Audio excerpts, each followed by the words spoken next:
Hello and again welcome you all नेपिस classes. और आज हम बात करेंगे रियल एनालिसिस के एक बहुत ही महत्वपूर्ण चैप्टर के बारे में जिसका नाम है limit and continuity. Limit and continuity एक ऐसा चैप्टर है जो आपको क्लास 12 में मिला होगा और आपको बीएससी में भी मिला है। और अगर आप जो है आगे मैथमेटिक्स से कोई भी एग्ज़ाम देते हो तो वहाँ पे यहाँ से क्वेश्चन बनने ही बनने हैं।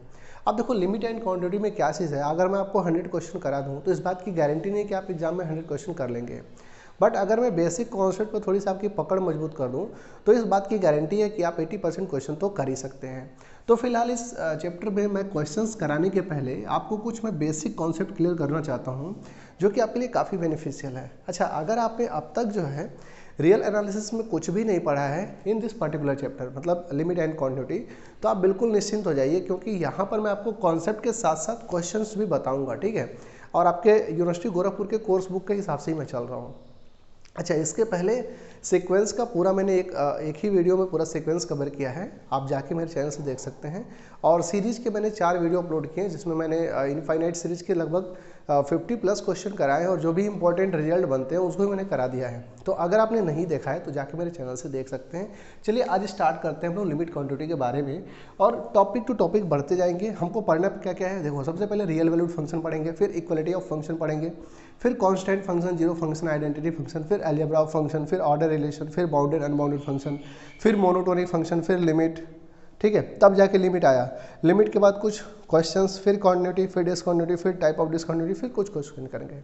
तो कोशिश करेंगे कि इन सारे टॉपिक्स को मैं एक ही वीडियो में समराइज करूं और ये हमारा थियरी पार्ट का वीडियो होगा। तो देखो सबसे पहले जो पहला पॉइंट है वो क्या है, रियल वैल्यूड फंक्शन, ठीक है। रियल वैल्यूड फंक्शन, तो अगर हम बात करें रियल वैल्यूड फंक्शन की तो इसका सिंपल सा मतलब है कोई फंक्शन ऐसा होगा जहाँ पर S is subset of R होगा डोमेन, और जो को डोमेन होगा वो भी एक रियल नंबर होगा। मतलब कि दोनों के दोनों रियल नंबर, ये भी रियल नंबर है, ये भी रियल नंबर है, मतलब ये रियल नंबर का सबसेट है।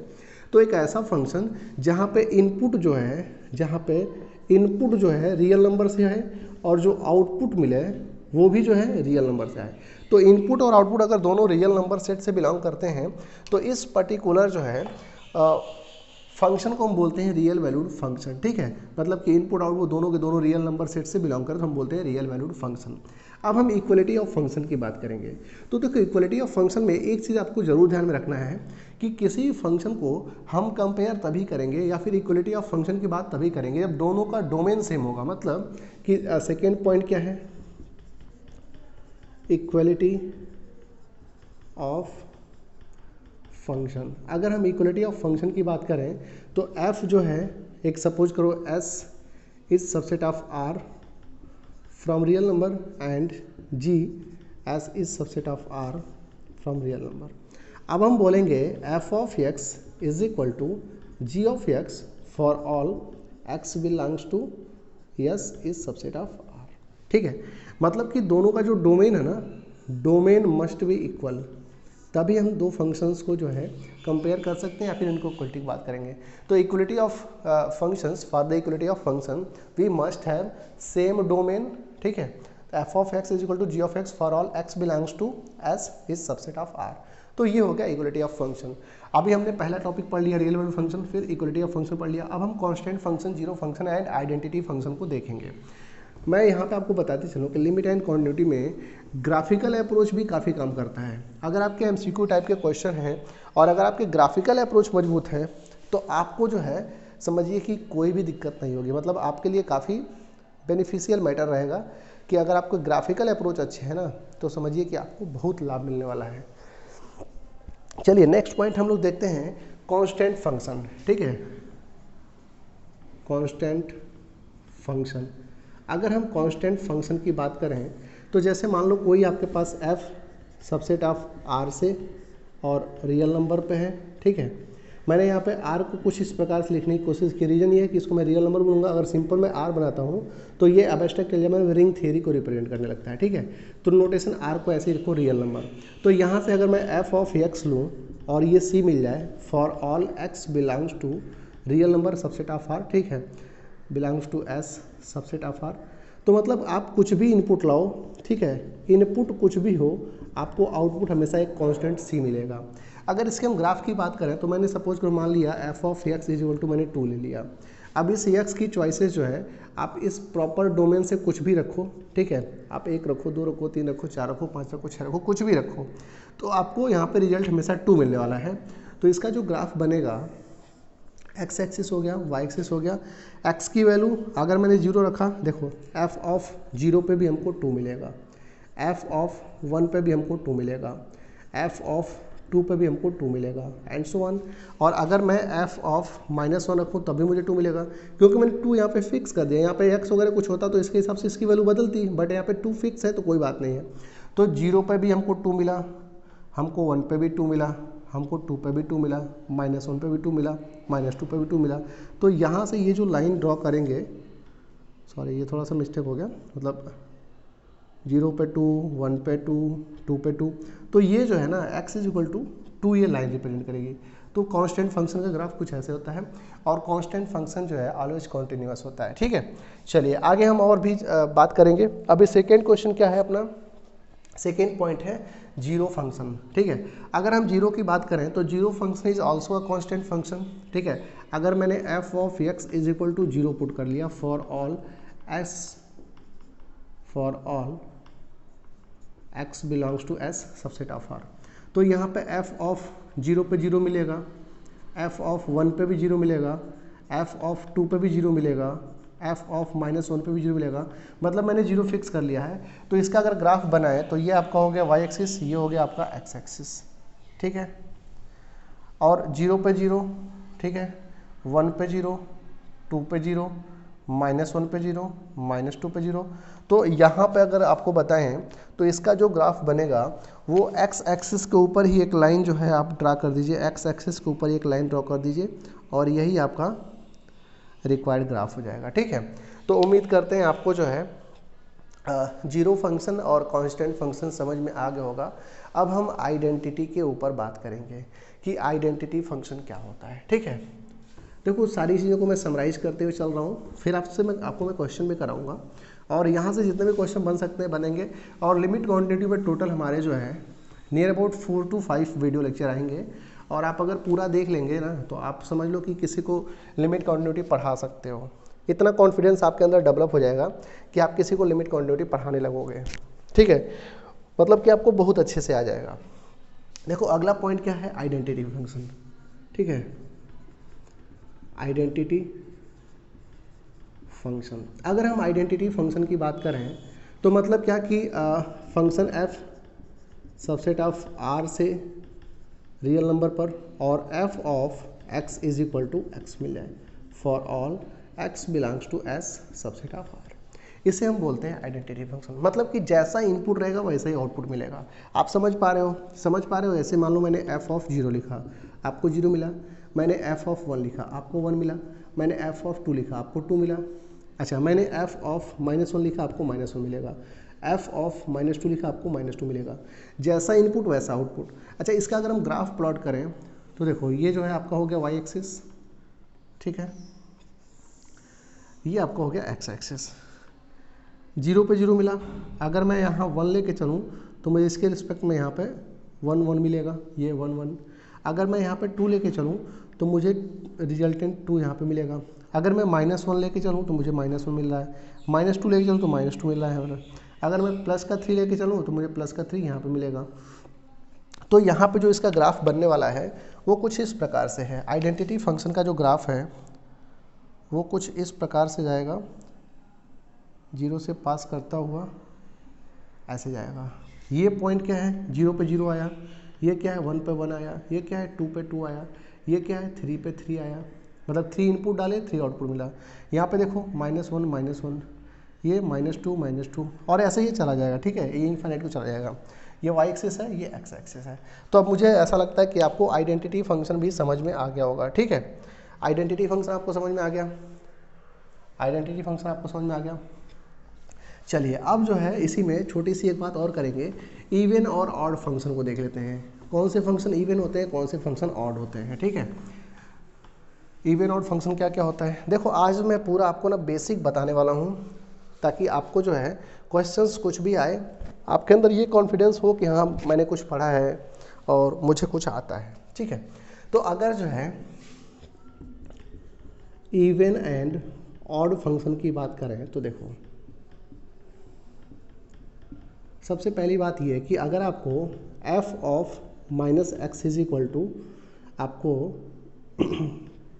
x मिला है और f of minus X is equal to आपको माइनस एक्स मिला है, देखो इसे बोलते हैं इवन फंक्शन और इसे बोलते हैं ऑड फंक्शन। ठीक है, जैसे आप समझ लो कि आपने लिखा sine minus theta is equal to minus sine theta, लिखा आपने cos minus theta is equal to cos theta, तो ये एक इवन फंक्शन हो गया और ये एक ऑड फंक्शन हो गया। ठीक है, उम्मीद करते हैं कि आपको इवन और ऑड फंक्शन समझ में आ गया होगा। अभी हम अलजेब्रा की बात करेंगे, अलजेब्रा ऑफ फंक्शन। देखो बड़ा सिंपल सी बात है, अलजेब्रा ऑफ फंक्शन दिया हो, अलजेब्रा ऑफ लिमिट दिया हो, तो ये समझना कि दो फंक्शंस हैं, उनके प्लस माइनस की और उनके मल्टीप्लिकेशन की बात कर रहा है। ठीक है, तो नेक्स्ट पॉइंट क्या है, अलजेब्रा ऑफ फंक्शन। ठीक है, अलजेब्रा ऑफ फंक्शन की बात कर रहा है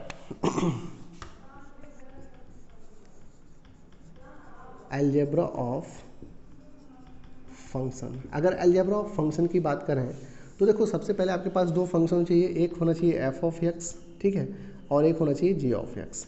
अच्छा, कुछ इस प्रकार से हैं कि एफ ऑफ एक्स जो है वो डिफाइंड है रियल नंबर के सबसेट से रियल नंबर पर, और जो जी ऑफ एक्स है वो भी डिफाइंड है रियल नंबर के सबसेट से रियल नंबर पर। ठीक है, तो अब क्या कह रहा है कि अगर जो है आप कुछ इस प्रकार से लेके चलें कि f प्लस जी ले लेते हैं और x पे अप्लाई करते हैं तो आपको क्या मिलता है, f of x plus G of X. This is the first point.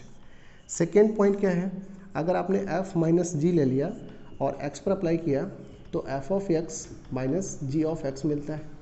अगर आपने तीसरा पॉइंट ले लिया, f इंटू जी ले लिया और x पे अप्लाई किया तो आपको मिलना चाहिए f of x into G of X. अगर आप डिवीज़न लेके चल रहे हो, ठीक है, मतलब f डिवाइडेड ये g और यहाँ पे x, तो f of x divided by g of x and provided जो है यहाँ पे g of x not equal to 0 for all x belongs to r, मतलब g ऑफ x 0 नहीं होना चाहिए। तो ये आपका हो गया अलजेब्रा ऑफ लिमिट। ठीक है, अलजेब्रा ऑफ लिमिट समझ में आया आपको, अलजेब्रा ऑफ लिमिट समझ में आया।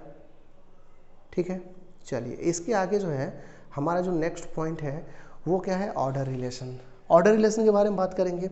अच्छा, ऑर्डर रिलेशन का मतलब तो आप बहुत पहले से पढ़ के आ रहे हो, आई थिंक क्लास 2 में जब थे ना आप, या फिर क्लास 3 में थे, तो आपको ऑर्डर रिलेशन बताया गया था। अरे भाई, ऑर्डर रिलेशन का मतलब ये है ना कि हम जब ये पढ़ते थे 1 में ही पढ़ते थे कि 2 इज़ लेस देन 3, ठीक है, 4 is less than 5, 7 is greater than 4, तो ये जो है ना, ये आपको बोला जाता था कि बीच में ये भरना है, आपको ग्रेटर देन लेस देन भरना है। तो ये जो हम भरते थे ना, इसे हम बोलते थे ऑर्डर रिलेशन। तो ऑर्डर रिलेशन की जानकारी तो आपको बहुत बचपन से ही है, आप ऑर्डर रिलेशन के बारे में बचपन से जानते हैं, लेकिन यहाँ पर उसी ऑर्डर रिलेशन को हम फंक्शन के केस में पढ़ेंगे। तो अगर देखो आपके पास जो है दो फंक्शन हैं विथ द डोमेन, ठीक है, अगर आपके पास दो फंक्शन हैं, let you have two functions f and g, ठीक है, एंड बोथ आर डिफाइंड कैसे, f comma g such that s is subset of r to r, ऐसे डिफाइन है। अब जो है यहाँ पर हम अगर ऐसा कुछ करते हैं कि f is said to be less than, ठीक है, f is said to be less than g if f of x is less than g of x for all x belongs to s subset of r। ध्यान से समझिएगा, हमने f को जो है g से छोटा तब बोला जब सभी x के लिए, मतलब कि इस डोमेन में जितने भी एलिमेंट हैं सबके लिए ऐसा है। जैसे अगर मान लो मैंने कुछ इस प्रकार से डिफाइन किया कि f ऑफ x इक्वल हमने कांस्टेंट फंक्शन 2 ले लिया और और यहाँ पे मैंने g of x is equal to मैंने एक कांस्टेंट फंक्शन 3 ले लिया। तो अगर मैं अब ग्राफ प्लाट करूँ तो आपको पता है y एक्सिस हो गया और ये जो है x एक्सिस हो गया, ठीक है, और f ऑफ x की वैल्यू 2 है, मतलब कि x इक्वल टू 2 पे एक लाइन ड्रॉ कर दिया, 2 हो गया, और यहाँ पे मैंने 3 ले लिया, ठीक है। तो अब जो है हर एक पॉइंट पे, ठीक है, जैसे मान लो 0 पे चेक किए तो ये यहाँ वाली जो वैल्यू इससे छोटी है, 1 पे भी छोटी है, 2 पे भी छोटी है, मतलब देखो ये हर जगह 3 दे रहा है, g ऑफ x हर जगह 3 दे रहा है और f ऑफ x हर जगह 2 दे रहा है। मतलब कि प्रत्येक x पे डोमेन के सभी बिंदुओं पे जो g ऑफ x की वैल्यू है वो ग्रेटर देन है किससे, f ऑफ x से। तो इस पर्टिकुलर जो है थिंग्स को हम बोलेंगे क्या, ऑर्डर रिलेशन। मतलब कि f and g are two functions and defined from s is subset of r to r, then f is said to be the said to less than g if and only if, या फिर बोल सकते हो केवल तभी बोल सकते हैं जब f(x) के सारे जो वैल्यूज हैं f ऑफ x के वो g ऑफ x से छोटे हैं। मतलब कह सकते हो कि डोमेन के हर एक पॉइंट पे f(x) की वैल्यू g(x) से छोटी होनी चाहिए, तभी आप बोलेंगे कि ये ऑर्डर रिलेशन है और f(x) छोटा है। अब यहाँ पे जो है आप ऐसे ही बोल सकते हो कि g of x is greater than f of x for all x belongs to s is subset of r। ठीक है, तो उम्मीद करते हैं कि आपको ऑर्डर रिलेशन समझ में आ गया होगा। अगर आप बेटर होगा कि साथ में नोट करते चलें, ठीक है, आपको एक प्रॉपर अंडरस्टैंडिंग मिल जाएगी। आपके सिलेबस में जो जो चीज़ें मैंने सबको यहाँ पर डिस्कस करने की कोशिश की है। अब देखो ऑर्डर रिलेशन हो गया, अब हमारा नेक्स्ट टारगेट क्या है, bounded function and unbounded function. ठीक है, अब देखो हमको बाउंडेड और अनबाउंडेड फंक्शन समझना है। तो किसी भी फंक्शन को हम बाउंडेड और अनबाउंडेड तब बोलते हैं जब उनके रेंज सेट बाउंडेड और अनबाउंडेड है। मतलब कि a function is said to be bounded function if it range set is bounded and a function is said to be unbounded if its range set is unbounded. ठीक है, तो देखो यहाँ पे हमारा ये भी कंप्लीट हो गया, ये भी कंप्लीट हो गया, ये भी कंप्लीट हो गया। अब बाउंडेड की बात करें तो अगर आपके पास कोई फंक्शन f ऑफ x है, ठीक है, तो ये अगर किसी एक पर्टिकुलर नंबर से छोटा या बराबर हो जाए तो इसे बोलते हैं बाउंडेड फंक्शन। ठीक है, बाउंडेड फंक्शन मैं से ऐसे कह सकते हो कि a function is said to be a bounded function if its range set is bounded.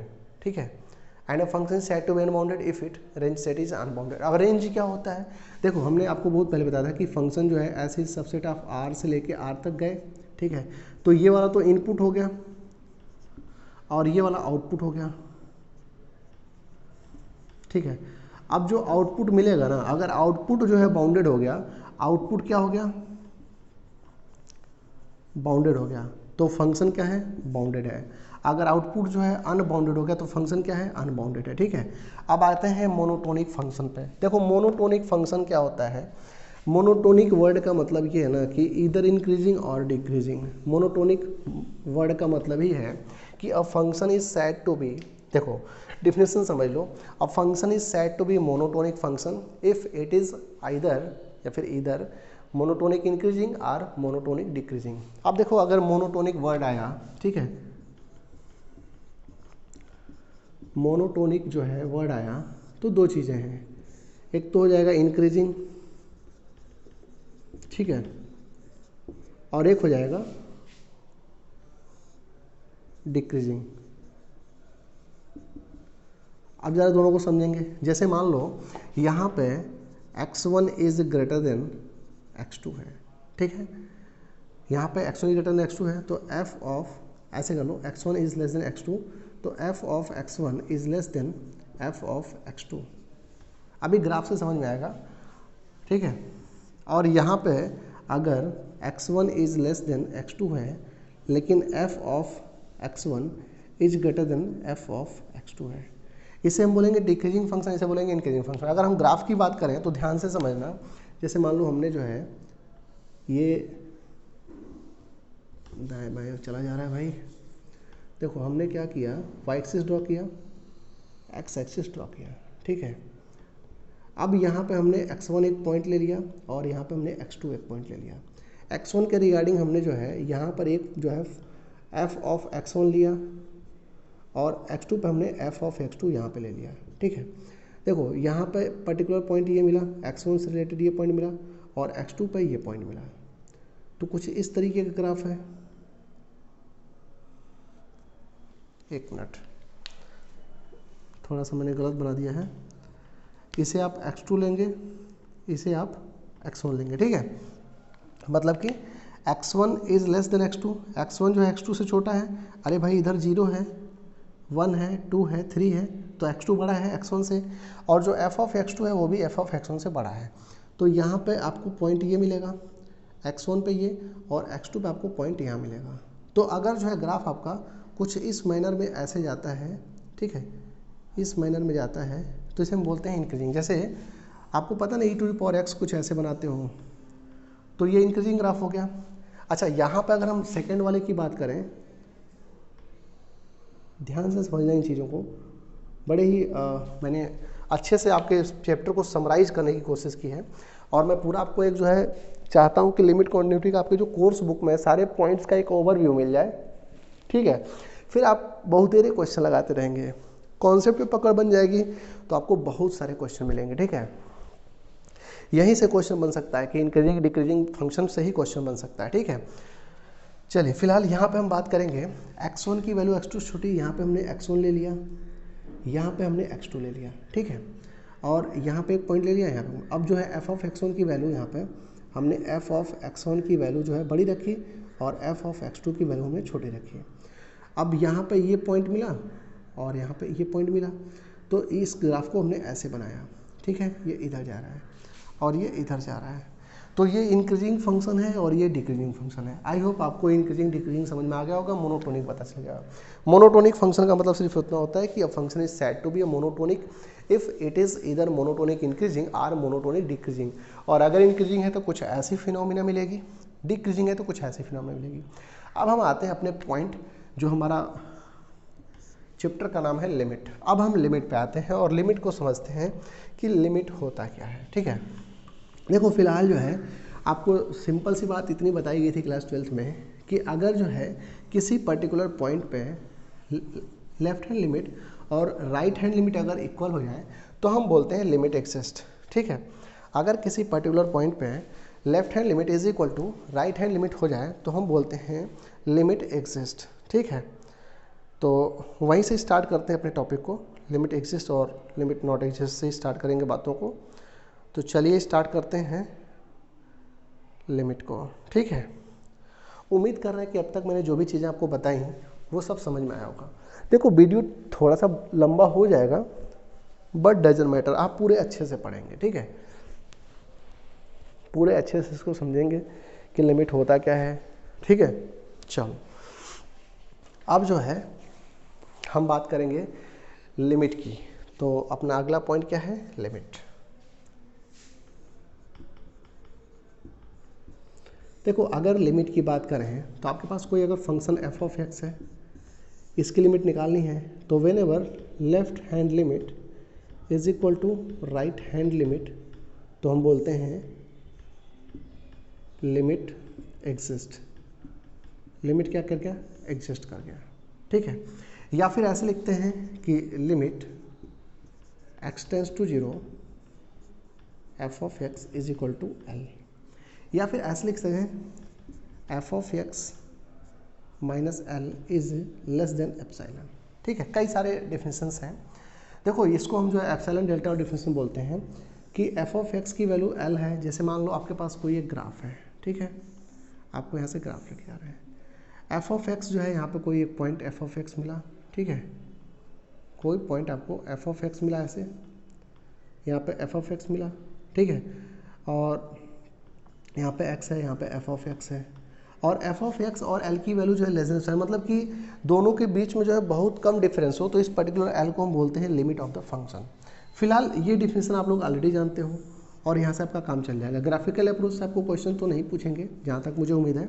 तो फिलहाल जो है किसी फंक्शन को अगर हम बोलते हैं कि if the left hand limit is equal to right hand limit then we said that the limit exist, या फिर लिमिट x टेंस टू 0 पे f of x equal to l मिल जाए तो ये बोलते हैं कि लिमिट एग्जिस्ट, या फिर कुछ ऐसा मिला तो बोलते हैं लिमिट एग्जिस्ट, ठीक है।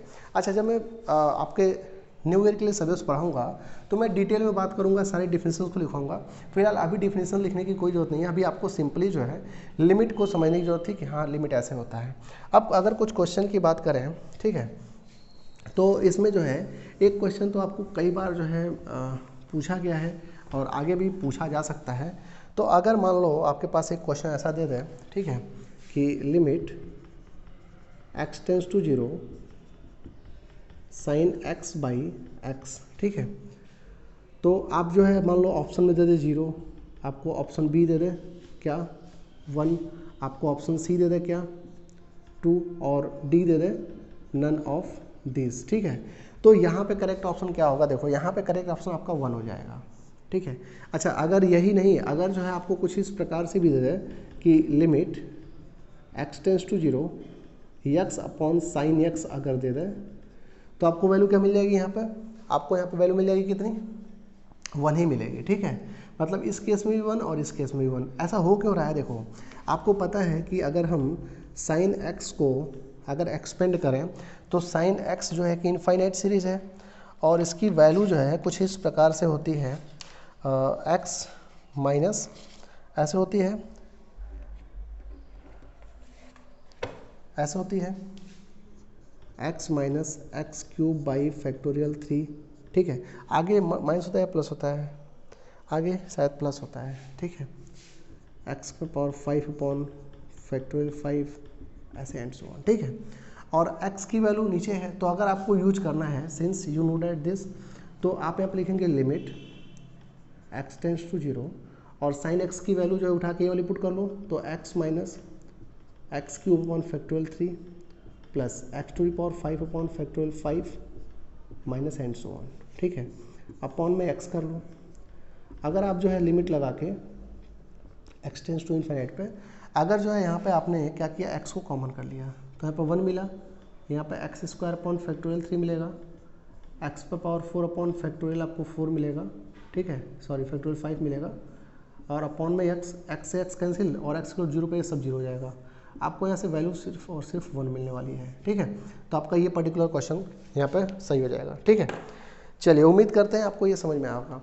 अब जो है इसमें जो लिमिट पे आपके क्वेश्चन है, जब मैं नेक्स्ट लेक्चर अपलोड करूँगा तो मैं नेक्स्ट लेक्चर में लिमिट से बहुत सारे क्वेश्चन कराऊँगा, ठीक है। लिमिट और कंटिन्यूटी के क्वेश्चंस मैं नेक्स्ट लेक्चर में अपलोड करूँगा ढेर सारा। फिलहाल इस पूरे लेक्चर में हम लोग डिस्कस करेंगे क्या, थियरी पार्ट को। तो अभी हमारा जो नेक्स्ट टॉपिक है वो है कॉन्टिन्यूटी, ठीक है। अगर हम कॉन्टिन्यूटी पे अप्रोच करें तो कॉन्टिन्यूटी क्या होती है इस बात को समझेंगे, ठीक है। कॉन्टिन्यूटी क्या होती है और डिसकॉन्टिन्यूटी क्या होती है, इसकी चर्चा करेंगे। फिलहाल जो है अगर हम कॉन्टिन्यूटी पे देखें तो किसी भी फंक्शन को हम कॉन्टिन्यूस तब बोलते हैं जब उसका left hand limit is equal to right hand limit और is equal to value of the function at that point, सब के सब बराबर हैं तो बोलते हैं कॉन्टिन्यूटी। देखो ऐसा नहीं है कि मैं आपको क्वेश्चन नहीं कराने वाला हूँ, मैं आपको लिमिट कॉन्टिन्यूटी पे सेकंड लेक्चर में बहुत सारे क्वेश्चन कराऊंगा। फिलहाल पहले आपके कॉन्सेप्ट को मैं चाहता हूँ कि दिमाग में आपकी छोटा सा कॉन्सेप्ट डेवलप हो जाए। तो आपका लिमिट हो गया, एक क्वेश्चन भी कर लिए। अब हम बात करेंगे कॉन्टिन्यूटी की, ठीक है। तो अगर हम कॉन्टिन्यूटी की बात करें, ठीक है, तो देखो अगर जो है left hand limit is equal to right hand limit हो जाए और is equal to value of function at the point मिल जाए, तो हम बोलते हैं कि कॉन्टिन्यूअस फंक्शन है, ठीक है। हम बोलते हैं क्या, कॉन्टिन्यूअस फंक्शन है। देखो अब जो है अगर हम कॉन्टिन्यूटी की बात करें तो कॉन्टिन्यूटी का एग्जिस्टेंस ही डिसकॉन्टिन्यूटी की वजह से है। अगर जैसे मान लो कि हम भगवान की पूजा करते हैं तो कहीं ना कहीं डेविल की वजह से करते हैं, राक्षसों का संहार भगवान ने किया तो भगवान का इम्पोर्टेंस बढ़ गया। तो जितना इम्पोर्टेंस जो है भगवान का है उतना ही इम्पोर्टेंस राक्षस का है। अगर हम बोले कि कोई बहुत अच्छा लड़का है तो ऑब्वियस है किसी गंदे बच्चे से उसका कंपैरिजन करके बताया जा रहा हो कि वो अच्छा है। अगर सारे लोग अच्छे ही हो जाएं तो अच्छाई का कोई मतलब नहीं है, ठीक है। अगर सपोज करो कि अपने जहाँ हम लोग रह रहे हैं आसपास जो है अगर कोई चोरी नाम की चीज़ ना हो, कोई मारपीट ना हो, कोई गुंडागर्दी ना हो, तो पुलिस का एग्जिस्टेंस बिल्कुल मतलब का नहीं है। पुलिस रहे या ना रहे कोई फ़र्क नहीं पड़ता है। तो अगर पुलिस का एग्जिस्टेंस देखना है तो चोरों का एग्जिस्टेंस और लुटेरे का, डाकू का या फिर मारपीट करने वालों का एग्जिस्टेंस पुलिस के एग्जिस्टेंस को बरकरार रखा है। तो अगर हम कॉन्टिन्यूटी की बात करें तो डिसकॉन्टिन्यूटी की वजह से ही कॉन्टिन्यूटी है। अगर डिसकॉन्टिन्यूटी नहीं होती तो कॉन्टिन्यूटी का कोई मतलब नहीं होता। अगर गंदे लोग नहीं होते तो अच्छाई का कोई मतलब नहीं होता, ठीक है। अगर चोर ना होते तो पुलिस का कोई मतलब नहीं होता। अगर अपोजिशन ना हो तो रूलिंग पार्टी का कोई मतलब नहीं होता। तो ऐसे बात करते हुए आगे बढ़ते हैं, ठीक है। तो हम डिसकॉन्टिन्यूटी पर ज़्यादा फोकस करेंगे रादर देन कॉन्टिन्यूटी, क्योंकि कॉन्टिन्यूटी का सिंपल सा मतलब है left hand limit is equal to right hand limit is equal to value of the function, that is continuity, ठीक है। डिसकॉन्टिन्यूटी की अगर हम बात करें तो देखो डिसकॉन्टिन्यूटी का टाइप भी होता है।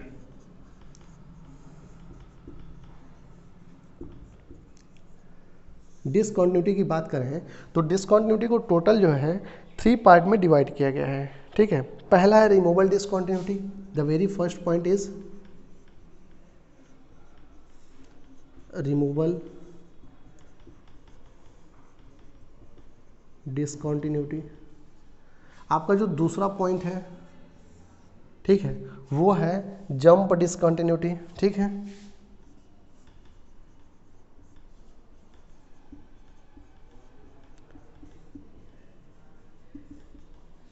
और इसी को हम बोलते हैं फर्स्ट काइंड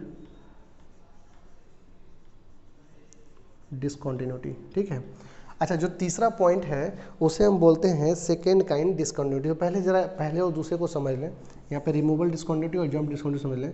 अब देखो, अगर आपके पास मान लो कोई फंक्शन है, ठीक है, अगर आपके पास कोई फंक्शन है एफ ऑफ एक्स, ठीक है, इस पर्टिकुलर फंक्शन में अगर मान लो आपके पास जो है लिमिट जो है लेफ्ट हैंड लिमिट जो आ रहा है वो बराबर हो जाए राइट हैंड लिमिट के, ठीक है, बट नॉट इक्वल टू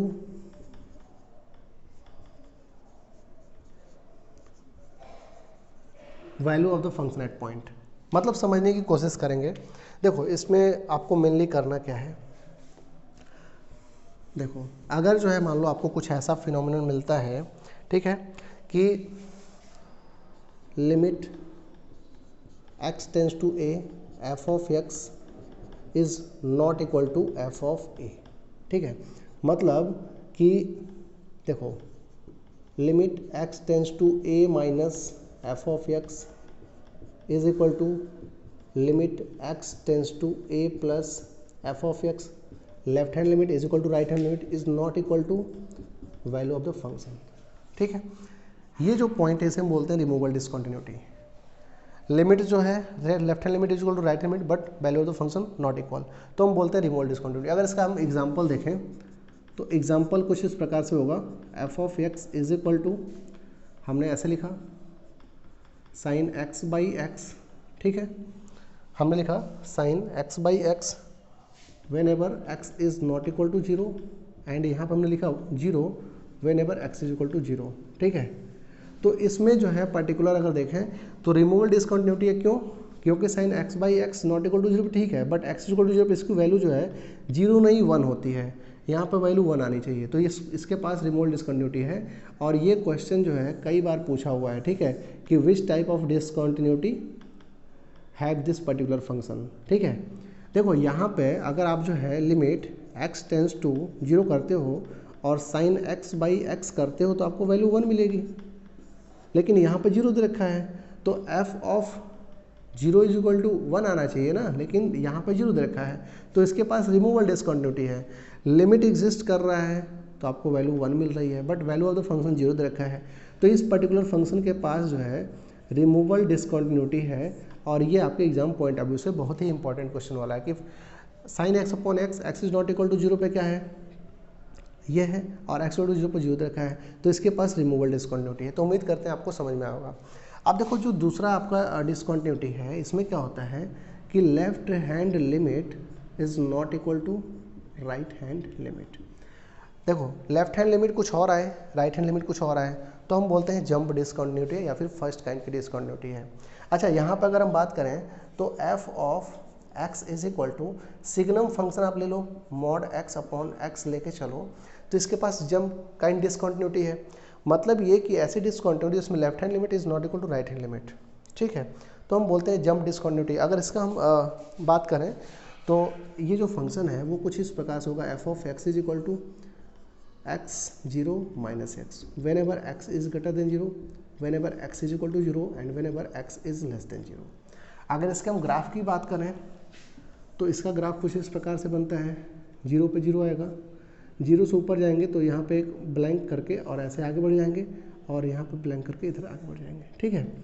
तो ये जो पर्टिकुलर ग्राफ है ये जंप काइंड डिसकंटिन्यूटी है। तो क्वेश्चन ऐसे बन सकता है कि f of x is equal to mod of x upon x के पास किस टाइप की डिसकंटिन्यूटी है, ठीक है। तो आप बताएंगे इसके पास जंप डिसकंटिन्यूटी है। उम्मीद करते हैं आपको काफ़ी अच्छा लग रहा होगा और समझ में चीज़ें आ रही होंगी। ऐसा हम उम्मीद करके चल रहे हैं कि आपको चीज़ें समझ में आ रही होंगी। देखो एक बार थियरी अगर आपकी पकड़ बन जाए, ठीक है, अगर आपके थियरी के ऊपर पकड़ बन जाए तो आप जो है बड़े आराम से क्वेश्चंस को कर सकते हैं। तो रिमूवल डिसकंटिन्यूटी हमने बताया कि left hand limit is equal to right hand limit but value of the function not equal to. Jump discontinuity बताया हमने कि left hand limit is not equal to right hand limit. अब तीसरा case बचता है क्या, second kind discontinuity. Total discontinuity 3 type की होती है। तो सेकेंड काइंड डिसकंटिन्यूटी जो होती है अगर हम उसकी बात करें, ठीक है, तो देखो क्वेश्चंस तो मैं आपको सेकेंड लेक्चर में बड़े कराने वाला हूँ, ठीक है। फिलहाल थियरी पार्ट पे अभी आप पकड़ बनाइए। चलिए आगे जो है अगर हम बात करें, अगर जो है आगे हम बात करें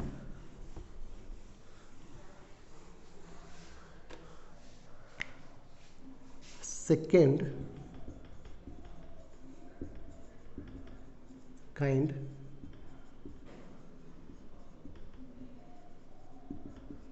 डिसकंटिन्यूटी। देखो हमने बताया कि जो डिसकंटिन्यूटी होती है 3 टाइप की होती है। पहला हो गया रिमूवल, दूसरा हो गया क्या जंप जिसको हम फर्स्ट काइंड बोलते हैं, और तीसरा हो गया सेकेंड काइंड डिसकंटिन्यूटी। देखो सेकेंड काइंड डिसकंटिन्यूटी, पहले फर्स्ट काइंड यहाँ पे जो रिमूवल डिसकंटिन्यूटी है यहाँ पे left hand limit is equal to right hand limit but value of the function not equal. Jump discontinuity में left hand limit is not equal to right hand limit. इसका जो example है signum function, इसका जो example है वो sine x upon x is equal not equal to 0 पे और एक्स इक्वल टू 0 पे 0 दे दिया या फिर 2 दे दिया, कुछ भी दे दिया। सेकेंड काइंड डिसकंटिन्यूटी ये बोलता है कि आपके पास जो फंक्शन है ना, आपके पास जो फंक्शन है, अगर मान लो हम बात करें, ठीक है, तो किसी पर्टिकुलर पॉइंट पे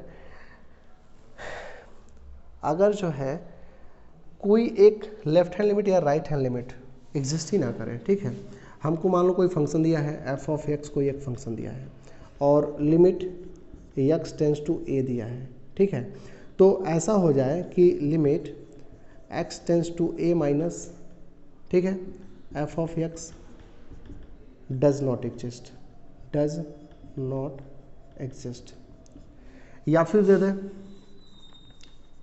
limit x tends to a plus f of x does not exist, या फिर दोनों के दोनों एग्जिस्ट ना करें। मतलब ये कि second kind discontinuity is in which the left hand limit not exist, ठीक है, इधर left hand limit not exist और right hand limit not exist, या फिर लिमिट डज नॉट एग्जिस्ट। मतलब कि एक ऐसी डिसकंटिन्यूटी जिसमें लिमिट जो है या तो लेफ्ट हैंड लिमिट एग्जिस्ट ना करे या फिर राइट हैंड लिमिट एग्जिस्ट ना करे या फिर दोनों के दोनों एग्जिस्ट ना करे। मतलब at least one limit exist does not exist, मतलब कि कम से कम एक तो ऐसा होना चाहिए या तो लेफ्ट हैंड लिमिट या फिर राइट हैंड लिमिट जो एग्जिस्ट ना करे, तो हम बोलते हैं सेकेंड काइंड डिसकंटिन्यूटी। अगर इसके एग्जाम्पल की हम बात करें, ठीक है, तो आप ऐसे लिख सकते हो कि f of x is equal to sine 1/x 0, x is not equal to 0 and x is equal to 0 पर, ठीक है। यहाँ पर एक्स इज इक्वल टू 0 पे लिमिट एग्जिस्ट ही नहीं करता है। आपको जब मैं क्वेश्चन कराऊंगा तो बताऊंगा, ठीक है। तो कॉन्टिन्यूटी हो गया, डिसकंटिन्यूटी हो गया और टाइप ऑफ डिसकंटिन्यूटी हो गया। तो पूरा का पूरा मैंने कोर्स यहाँ पे जो आपका थियरी पार्ट है वो मैंने यहाँ पे आपको कवर कर दिया। मैंने पूरा का पूरा थियरी पार्ट जो है यहाँ पे कवर कर दिया है। अब हम कुछ क्वेश्चंस देख लेते हैं, 1-2 क्वेश्चन देख लेते हैं और 1-2 क्वेश्चन देखने के बाद जो है मैं इस सेशन को कंप्लीट करूँगा। हमारा जो नेक्स्ट वीडियो आएगा ना, जो नेक्स्ट वीडियो आएगा उसमें हम लिमिट एंड कॉन्टिन्यूटी पे क्वेश्चंस कराएंगे आपको और बहुत सारे क्वेश्चंस कराएंगे। फिलहाल जो है मैं आपको एक क्वेश्चन दे रहा हूँ, ठीक है। Limit x tends to 0 e to the power 1/x, ठीक है। Option A limit exist and equal to 1, ठीक है। B, limit exist and equal to 0। Option C, limit exist. Option D, limit does not exist, ठीक है। Limit exist and equal to e. आपको ये सारे option दिए गए, तो यहाँ पे कौन सा ऑप्शन करेक्ट होगा? देखो, आपको left hand limit, right hand limit अगर मिल जाती है तो आप बोलते हैं लिमिट एग्जिस्ट कर गया, और अगर वैल्यू कुछ आ गई तो बोल देंगे वो वैल्यू हो गई। तो अगर जो है हम लिमिट की बात करें, ठीक है, अगर हमको लिमिट निकालना है तो आपको पता है आप क्या करते हो, एफ ऑफ 0 + 0 करते हो और एफ ऑफ 0 - 0 करते हो। तो यहाँ पे अगर 0 + 0 करते हो तो लिखते हैं लिमिट, ठीक है, h tends to 0, f of 0 + h कर लेते हैं, ठीक है। फिर क्या लिखते हैं, limit h tends to 0, f of 0 + h, तो जहाँ पे x है वहाँ पे 0 + h लिखेंगे, तो e⁻1/0 + h, ठीक है। तो लिखेंगे क्या, limit h tends to 0, e⁻1 और h की वैल्यू 0, तो ये जो है 1 प्लस का 0 डेट इज़ 1 यहाँ पे e⁻∞, तो वैल्यू जो आपको मिलेगी वो इनफाइनाइट मिलेगी, ठीक है। ई का पावर यहाँ पे 1/0 रखेंगे तो ई का पावर इनफाइनाइट, तो ई पे पावर इनफाइनाइट की वैल्यू जो है आपको इनफाइनाइट मिल जाएगी, ठीक है। समझ पा रहे हैं आप? यहाँ से आपको वैल्यू इनफाइनाइट मिल जाएगी। अच्छा, अगर जो है हम इसमें नेक्स्ट अगर बात करें तो f of 0 - 0 that is limit h tends to 0, f of 0 - h कर लेते हैं। तो यहाँ पे जो वैल्यू मिलेगी e⁻1/0 - h कर लिया, ठीक है, और लिमिट h टेंस टू 0 चल ही रहा है, तो यहाँ पे लिमिट h टेंस टू 0 और e⁻−1/h, e⁻∞ की वैल्यू हो जाती है 0, ठीक है, और यहाँ पे e का पावर इन्फिनिटी का वैल्यू हो जाएगा इन्फिनिटी। तो जो राइट हैंड लिमिट मिल रहा है वो मिल रहा है इनफाइनाइट, जो लेफ्ट हैंड लिमिट मिल रहा है वो मिल रहा है 0। तो right hand limit is not equal to left hand limit, मतलब लिमिट डज नॉट एग्जिस्ट। तो यहाँ पे आपको जो करेक्ट ऑप्शन होगा ये वाला करेक्ट हो जाएगा, लिमिट डज नॉट एग्जिस्ट, ठीक है। अब देखो, इसमें ऐसे ही क्वेश्चन बनेंगे, इस पूरे पर्टिकुलर चैप्टर में ऐसे ही क्वेश्चन बनेंगे। तो मैं ऐसा उम्मीद करता हूँ कि आपको थियरी पार्ट पूरा अच्छे से समझ में आ गया होगा particular chapter limit and continuity का।